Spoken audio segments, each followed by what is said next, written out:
সবাইকে স্বাগতম। আমি Mohammad Rafiqul Islam, lecturer of management. তো ম্যানেজমেন্ট অ্যাকাউন্টিং অনার্স থার্ড ইয়ারের একটি কোর্স এবং এই কোর্সের আজকে আমাদের তৃতীয় পর্ব, যেখানে ইন্ট্রোডাকশন চ্যাপ্টারের আমাদের আগের টপিকটি ছিল ডেফিনিশন অফ ম্যানেজমেন্ট অ্যাকাউন্টিং। তো এবারে আমরা relation with financial and cost accounting এই পার্টটা নিয়ে আলোচনা করব। তো এবারে চ্যাপ্টার ওয়ানের আসলে আজকে যে দুইটা পার্থক্য দেখব, সেই পার্থক্য দুটো হলো difference between financial accounting and management accounting, আর সেকেন্ড কোশ্চেনটা হচ্ছে difference between cost accounting and management accounting. Topic দুটো সম্পর্কে আগেই বলে রাখি যে মোটামুটি প্রতি বছর এই দুটো টপিক থেকে কোনো না কোনো একটা কোশ্চেন থাকেই, অর্থাৎ এটাকে অ্যাভয়েড করা হয় না। আমরা প্রথম প্রশ্নটা দিয়ে শুরু করি, difference between financial accounting and management accounting. Accounting এর মূলত তিনটি ধারা আছে, একটা ধারা হচ্ছে ফিনান্সিয়াল অ্যাকাউন্টিং, ম্যানেজমেন্ট অ্যাকাউন্টিং, আর একটা হচ্ছে কস্ট অ্যাকাউন্টিং। তো এই যে ফিনান্সিয়াল অ্যাকাউন্টিং এবং ম্যানেজমেন্ট অ্যাকাউন্টিং, এদের মধ্যকার কি পার্থক্য আছে সেই বিষয়টাই জানতে চাওয়া হয়েছে। তো একটু নাম থেকে বলে রাখি, ফিনান্সিয়াল অ্যাকাউন্টিং মানে টাকা পয়সা লাভ লোকসানের দিকটা নিয়ে আলোচনা করে, আর ম্যানেজমেন্ট অ্যাকাউন্টিংটা ম্যানেজারদের জন্য কাজ করতে, অর্থাৎ ম্যানেজাররা যাতে খুব ভালো একটা ডিসিশন মেক করতে পারে এই উদ্দেশ্য কাজ করে। তো এই উদ্দেশ্যকে সামনে রেখে আমরা যদি পার্থক্যগুলোকে একটু বিবেচনা করি, ডেফিনেটলি আমরা একটু সহজেই বুঝতে পারবো। অ্যাজ ইউজুয়াল পার্থক্যগুলো যেভাবে দেখা যায় আমরা একটু অ্যানালাইসিস করে দেখি, তাহলে হয়তো এদের সম্পর্কে বিস্তারিত বুঝতেও পারবো। ফিনান্সিয়াল অ্যাকাউন্টিংটা কীরকম হয় এবং ম্যানেজমেন্ট অ্যাকাউন্টিংটা কীরকম হয়। প্রথমে হচ্ছে অবজেক্টিভস মানে উদ্দেশ্য।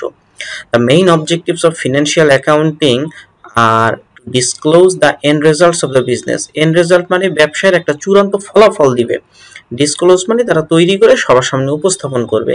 and the financial condition of the business, একটা হচ্ছে end result অর্থাৎ লাভ নাকি ক্ষতি, প্রফিট নাকি লস, আর ফিনান্সিয়াল কন্ডিশন অর্থাৎ সম্পদ দায় মালিকানা সত্ত্বের অবস্থা কি অন এ পার্টিকুলার ডেট, একটা নির্দিষ্ট তারিখে। এটাকে ডিসক্লোজ করাটাই অর্থাৎ সবার সামনে প্রকাশ করাটাই হচ্ছে ফিনান্সিয়াল অ্যাকাউন্টিং এর মূল উদ্দেশ্য। অন্যদিকে ম্যানেজমেন্ট অ্যাকাউন্টিং নিয়ে কাজ করে। Main objective of management accounting is to help management, এর মূল কাজটাই হচ্ছে সাহায্য করবে। কাকে সাহায্য করবে? ম্যানেজমেন্টকে। বাই প্রোভাইডিং ইনফরমেশন, সেই ইনফরমেশন দিয়ে সাহায্য করবে। দ্যাট ইজ ইউজড, এই ইনফরমেশনগুলো ব্যবহার করা হয় টু প্ল্যান, পরিকল্পনা নিতে, সেট গোলস, লক্ষ্য নির্ধারণ করতে, অ্যান্ড ইভালুয়েট দিস গোলস, এবং এই যে লক্ষ্য নিয়েছি সেই লক্ষ্যটা আসলে কতটুকু সঠিক বা সঠিক পথে আছে এটা মূল্যায়ন করার ক্ষেত্রে ব্যবহার করা হয়। তাহলে দেখি এখানকার লাভ হচ্ছে লাভ ক্ষতির সম্পদ দায় মালিকানা সত্ত্ব নির্ধারণ করা। ম্যানেজমেন্ট অ্যাকাউন্টিং ট্রাই করবে পরিকল্পনা, লক্ষ্য অর্জনের জন্য গোল সেট করা, সেটাকে কিভাবে অর্জন করছি তা মূল্যায়ন করা। এই কাজে ম্যানেজারদেরকে হেল্প করার জন্য বিভিন্ন ডেটা দিয়ে সাহায্য করবে ম্যানেজমেন্ট অ্যাকাউন্টিং। নেক্সট হচ্ছে ডেটা ইউজার্স, যে ফিনান্সিয়াল অ্যাকাউন্টিং যে রেজাল্টগুলো তৈরি করে সেই রেজাল্টটা, সেই হিসাব নিকাশটা কারা ব্যবহার করবে। Financial accounting produces information is used by external parties. External party মানে বাইরের পক্ষ, such as shareholders and lenders. Internally use হতে পারে, হয় না যে তা না, বাট মেইন ফোকাস হচ্ছে এক্সটার্নাল পার্টিকে স্যাটিসফাই করা, শেয়ার হোল্ডার এবং লেন্ডার যারা আমাকে ঋণ দিয়েছে তাদেরকে খুশি রাখা। এটা হচ্ছে ডেটার user. Management accounting produces information that is used within an organisation, within simply internal users, অর্থাৎ অর্গানাইজেশনের ভিতরে তা হতে পারে বাই ম্যানেজার্স অ্যান্ড এমপ্লয়িজ, এই এমপ্লয়িরা এই প্রতিষ্ঠানের প্রয়োজনে এই তথ্যগুলো ব্যবহার করবে। তাহলে বুঝলাম যে বাইরের পক্ষের জন্য তথ্য তৈরি করে ফিনান্সিয়াল অ্যাকাউন্টিং, যেটা ভিতরের পক্ষও চাইলে ব্যবহার করতে পারে। ম্যানেজমেন্ট অ্যাকাউন্টিং এর যে রিপোর্টগুলো এটা শুধুমাত্র ইন্টারনাল কাজেই ব্যবহার করা হয়। দেন আসতেছে লিগাল রিকোয়ারমেন্টস, আইনগত কোনো বাধ্যবাধকতা আছে কিনা। তো ফিনান্সিয়াল অ্যাকাউন্টিং যেগুলো তৈরি করে, profit and loss account, balance sheet, is legally required to prepare financial accounting reports and share them with investors, যে আইনগতভাবে তারা বাধ্য এই ডকুমেন্টগুলো তৈরি করবে এবং ইনভেস্টরদেরকে শেয়ার করবে, তাদেরকে দিয়ে দিবে। বাট ম্যানেজমেন্ট অ্যাকাউন্টিং এর ক্ষেত্রে ম্যানেজারিয়াল অ্যাকাউন্টিং আর management accounting reports are not legally required, প্রতিষ্ঠান তার নিজের প্রয়োজনে করে, বাট আইনগতভাবে এমন কোনো বাধ্যবাধকতা নেই যে ম্যানেজমেন্ট অ্যাকাউন্টিং এর এই ডকুমেন্টগুলো তৈরি করতেই হবে। কাভারেজ অফ রিপোর্টিং, রিপোর্ট কতটুকু এরিয়া কভার করে। ফিনান্সিয়াল অ্যাকাউন্টিং এর ক্ষেত্রে বলা হচ্ছে কভারস দ্য এন্টায়ার অর্গানাইজেশন, সম্পূর্ণ অর্গানাইজেশনকে কভার করবে। Certain figures may be broken out for materially significant business units, যে বিভিন্ন ভাগে বিভক্ত হইতে পারে বাট এটা পুরো অর্গানাইজেশনকে কভারেজ দিবে। আর ম্যানেজমেন্ট অ্যাকাউন্টিংটা কভারস টু ইন্ডিভিজুয়াল ডিপার্টমেন্ট, একটা সুনির্দিষ্ট বিভাগকে সাহায্য করবে in addition to the entire organisation. এটা অর্গানাইজেশনকে যতটা না সাপোর্ট করবে তার চেয়ে বেশি সাপোর্ট করবে ইন্ডিভিজুয়াল ডিপার্টমেন্টকে। যদিও ডিপার্টমেন্ট অর্গানাইজেশনের বাইরে না, বাট এটার মূল ফোকাসটা থাকে ইন্ডিভিজুয়াল ডিপার্টমেন্টকে হেল্প করা, আর ফিনান্সিয়াল অ্যাকাউন্টিং এর মেইন ফোকাসটা থাকে এন্টায়ার অর্গানাইজেশনকে রিপ্রেজেন্ট করা। দ্য নেক্সট টপিকটা হচ্ছে ফোকাস। এটার ফোকাস কোথায় থাকে বলছে ফিনান্সিয়াল অ্যাকাউন্টিং এর ফোকাসটা হবে এরকম যে financial accounting focuses on history, ইতিহাস মানে পিছনের দিকে।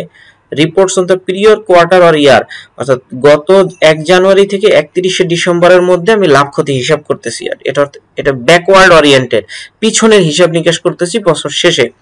অন্যদিকে managerial accounting focuses on the present and forecast the future, বর্তমানের উপর ভিত্তি করে ফোরকাস্ট দ্য ফিউচার, ভবিষ্যৎ সম্পর্কে সে পূর্বানুমান করে থাকে। তাহলে ফিনান্সিয়াল অ্যাকাউন্টিংটা হচ্ছে ঘটে যাওয়া ঘটনাকে ফোকাস করে, আর ম্যানেজারিয়াল অ্যাকাউন্টিংটা হচ্ছে ফোরকাস্ট করে ভবিষ্যৎকে। দেন ফরম্যাট, ফিনান্সিয়াল অ্যাকাউন্টেন্টস আর reported in a specific format so that the different organizations can be easily compared. এটার অবজেক্টিভসটা এরকম বলি যে প্রত্যেকটা প্রতিষ্ঠান একই ফরম্যাটে তাদের লাভ ক্ষতি আয় ব্যয় এই জিনিসগুলো নির্ধারণ করে, যাতে করে এক প্রতিষ্ঠানের আয় ব্যয়ের সাথে অন্য প্রতিষ্ঠানকে তুলনা করা যেতে পারে। সো ফরম্যাটটা অ্যাকাউন্টিং যে স্ট্যান্ডার্ড দিয়েছে সেই স্ট্যান্ডার্ড মেইনটেইন করে করা হয়। অন্যদিকে ম্যানেজমেন্ট অ্যাকাউন্টিং এর ফরম্যাট সম্পর্কে বলা হচ্ছে যে ফরম্যাট ইজ ইনফর্মাল। ইনফর্মাল মানে আপনি আপনার ইচ্ছা মতো করে করবেন, আপনার যেইভাবে সুবিধা হয় আপনি ওইভাবেই করতে পারবেন। And is on a per department, মানে ডিপার্টমেন্ট অনুসারে আর কোম্পানি বেসিস অ্যাজ নিডেড। প্রত্যেকটা ডিপার্টমেন্ট প্রত্যেকটা কোম্পানি সে তার নিজের প্রয়োজন মতো যতটুকু দরকার যেইভাবে দরকার সে সেভাবেই করতে পারে। মেইন কথা হচ্ছে তার ইনফরমেশনটা প্রডিউস করাটা হচ্ছে আসল কথা। আর ম্যানেজমেন্ট অ্যাকাউন্টিং এ আপনি ইনফরমেশন প্রডিউস করলেই হবে না, সেই প্রডিউসটা যে ফরম্যাট দিয়ে দিছে ওই ফরম্যাটেই করতে হবে। রুলস, নিয়ম কানুন কি? Rules in financial accounting are prescribed by standards, আদর্শ মান দ্বারা নির্ধারণ করতে হয়। এখন এই আদর্শ মান কারা দিচ্ছে?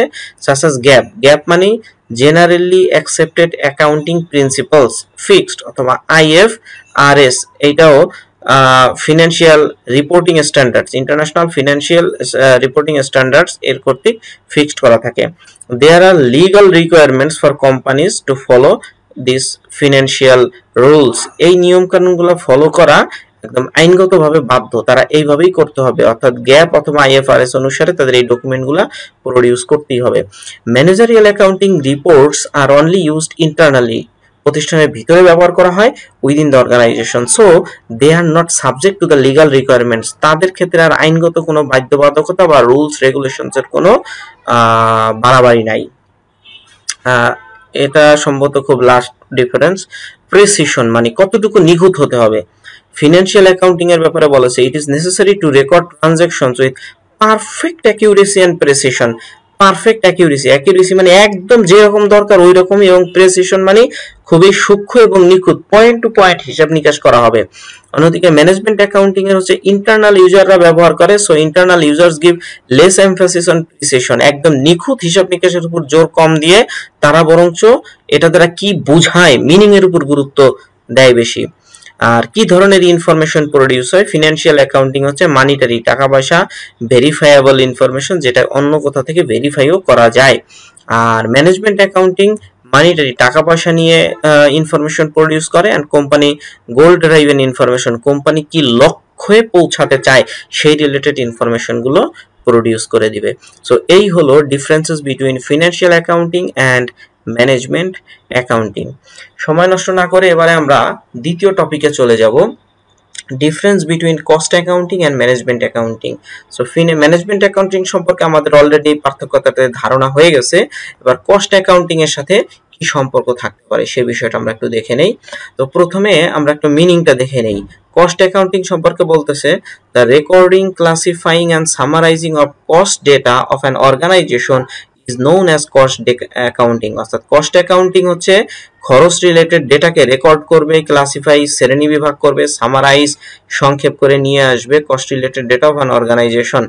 আর management accounting in which we both financial and non-financial information are provided to managers। অর্থাৎ ফিনান্সিয়ালও থাকে, নন ফিনান্সিয়ালও থাকে, is known as management accounting. ম্যানেজারের জন্য যা দরকার তার সবই ম্যানেজমেন্ট অ্যাকাউন্টিং এ আসবে, শুধু ফিনান্সিয়াল যেটা হচ্ছে গেল কোম্পানি খরচের সাথে জড়িত সেগুলোই আসবে কস্ট অ্যাকাউন্টিং এ।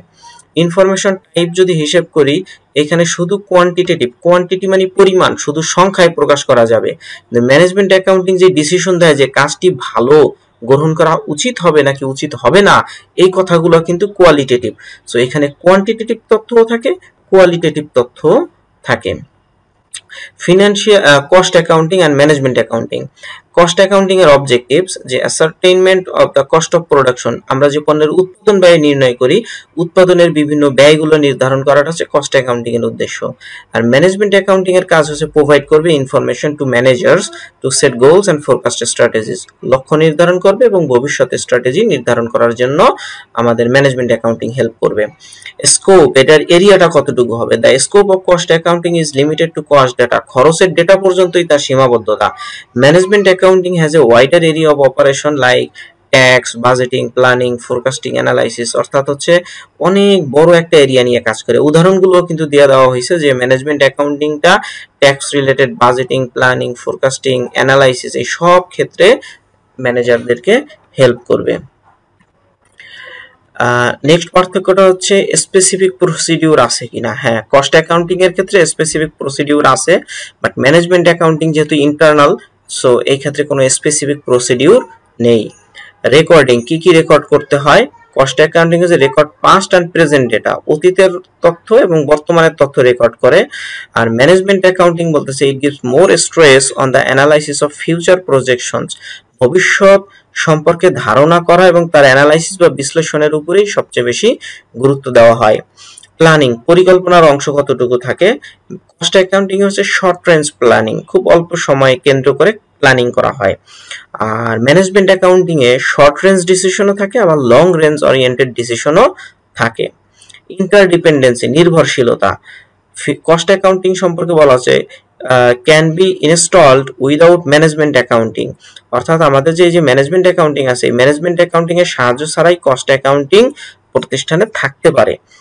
আর ম্যানেজমেন্ট অ্যাকাউন্টিং বলতেছে যে can not be installed without cost accounting, কারণ হচ্ছে ম্যানেজমেন্ট অ্যাকাউন্টিং এর কাজই হচ্ছে ওই যে কস্ট অ্যাকাউন্টিং, ফিনান্সিয়াল অ্যাকাউন্টিং ওদের থেকে তথ্য নিয়ে আমি ম্যানেজারদের ডিসিশন মেকিং এর উপযোগী ইনফরমেশন প্রডিউস করব। সো সেই ক্ষেত্রে ম্যানেজমেন্ট অ্যাকাউন্টিং একা কিছুই করতে পারবে না, সেই কস্ট অ্যাকাউন্টিং বলি, ফিনান্সিয়াল অ্যাকাউন্টিং বলি, তাদের উপর সে কিছু অংশ হলেও নির্ভর করে। সো এই হলো আমাদের পার্থক্যগুলো। স্টুডেন্ট হিসেবে তোমরা যে কাজগুলো করতে পারবে সেগুলো হচ্ছে এই পার্থক্যগুলো খাতায় নোট করে রাখবে এবং স্টাডির পারপাসে মাঝে মধ্যে রিভিউ করলে তোমাদের যে জিনিসটা হবে যে মানে এই যে আমাদের প্রস্তুতি চলছে, প্রস্তুতির মধ্যেই কিন্তু তোমাদের প্রস্তুতিও কমপ্লিট হয়ে যাবে এবং খুব ভালো একটা পরীক্ষা দিতে পারবে। আর last but not the least, সেটা হচ্ছে এই যে financial accounting, cost accounting, management accounting, তিনটা কনসেপ্ট আলোচনা করা হলো, এর থেকে প্রতি পরীক্ষায় প্রশ্ন থাকবে। সো এই বিষয়গুলো তোমরা ভালো করে দেখবে বলে আশাবাদ ব্যক্ত করছি। আজ এই পর্যন্তই থাকলো, সবাই ভালো থাকো, সুস্থ থাকো, আল্লাহ হাফেজ, আসসালামু আলাইকুম।